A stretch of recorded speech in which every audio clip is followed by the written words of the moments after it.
It's Brainwash with Dr. Tom and Guitar Picks with Kyle Welch. Prince, Purple Rain. Prince is a musician that I admire greatly. I've only seen him once in concert, and to this day it's one of the best concerts I've ever been to.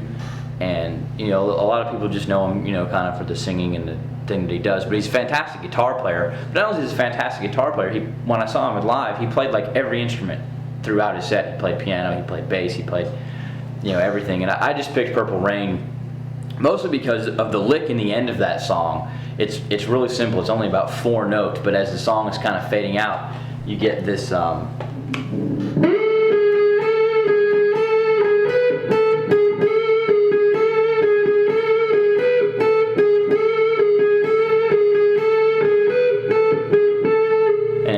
Repetitive thing over the top of it, which I think really makes the song. There's a guitar solo in it, which Prince plays, and just seeing somebody who's that good as a musician all around, very impressive to me. And then of course you have the little piano outro.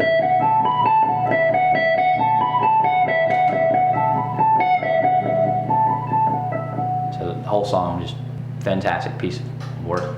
We'll get more to some of the other songs later, but in your own songwriting of these ones that we've already talked about, do you see a direct influence? Yeah, a lot of it I do. And some of it I'll go back and listen to, and I'll go, well, where did that come from? But I think that everything that you do, be it as a person or as a musician, is a culmination of your past experiences. So you can't help as a musician to reflect who you've listened to. I mean, so we're not really reinventing the wheel per se, but you can always put new hubcaps on it.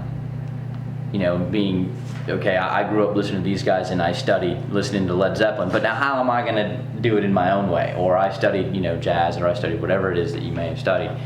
But I think you have to make it your own eventually. You have to personalize it. So you draw on your influences for inspiration. I know, like if I'm stuck writing, I'll go listen to something that's very inspiring to me. Maybe not necessarily even a guitar piece. It might be a piano concerto or something like that. But you might find one little twist in there of melody against harmony, which and it clicks in your brain, and you go back and you sit down and you get over that hump and you finish the whole thing.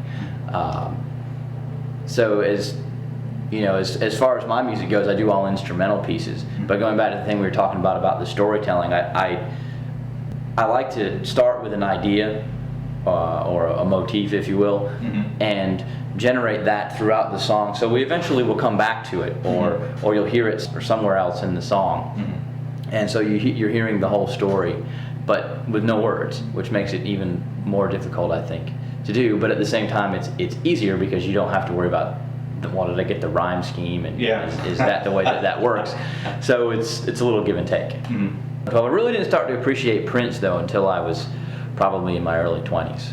I think that I was just a little bit too young to appreciate the music that was happening. And of course my parents growing up were not big fans of Prince. I think they thought he was a bit lewd, so we didn't really have any of the records in the house, but a lot of my friends listened to it. So.